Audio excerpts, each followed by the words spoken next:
brought you by Silver Pumps and Motors. Top quality और consistent performance के लिए सिर्फ सिल्वर पंप्स नाम याद रखना। మురళి తీరుపై ఎమ్మెల్యే నాయని రాజేందర్ రెడ్డి ఫైర్ అయ్యారు. నేతలు ఇష్టం వచ్చినట్టు మాట్లాడితే పార్టీ చూస్తూ ఊరుకోదు అన్నారు నాయని. కులం కార్డు అడ్డు పెట్టుకుని నచ్చినట్టు మాట్లాడతామంటే కుదరదన్నారు. కులం కార్డును అడ్డం పెట్టుకుంటే చేసిన పాపాలన్నీ పోతాయా? ఇబ్బందులేవైనా ఉంటే పార్టీ నాయకత్వానికి చెప్పుకోవాలి కానీ రోడ్డుపైకొచ్చి మాట్లాడడం మంచి పద్ధతి కాదు అన్నారు. ఈ పాపాల్ని మేం ఎక్కువ కాలం మొయ్యలేమన్నారు నాయని. పార్టీ నాయకత్వం ఈ అంశంపై దృష్టి పెట్టాలని, ప్రతి నియోజకవర్గంలో గొడవ పెట్టాలని చూస్తున్నారని, ఈ వ్యవహారంపై తాడో పేడో తేల్చాల్సిందే అన్నారు నాయని రాజేందర్ రెడ్డి. పార్టీకి నష్టం జరుగుతుంటే మాకు బాధ కలుగుతోంది అన్నారు ఆయన.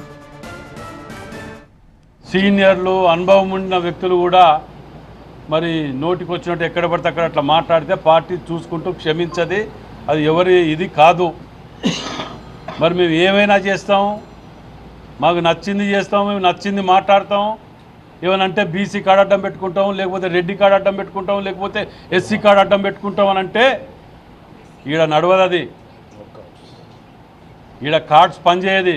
ఈడ అన్ని కులాల జాతిలో ఉన్నాం. ఈడ అంటే మీకు చేసిన పాపాలన్నీ కులాలు అడ్డం పెట్టుకుంటే పోతాయా? ఆ పద్ధతి మానుకోండి. ఎవరే కానీ పార్టీకి లోపడి ఉండాలి, పార్టీకి కట్టుబడి పనిచేయాలి. మీ కష్టం సుఖం ఏదైనా ఉంటే అధిష్టానం ఉంటుంది. మేము అధిష్టానాన్ని కూడా రిక్వెస్ట్ చేస్తున్నాం. మేము ఎక్కువ మోయదలుచుకోలే ఈ పాపాలని. మీరు కూడా ఆలోచన చెయ్యాలి. అధిష్టానాన్ని రిక్వెస్ట్ చేస్తున్నాం మేము ఇప్పటికి కూడా. ఎందుకంటే ఇది చూస్తూ పోతుంటే ఎక్కడ ప్రతి కాన్స్టిట్యున్సీలో ఒక లొల్లి. ఎవరి కోసం ఇది?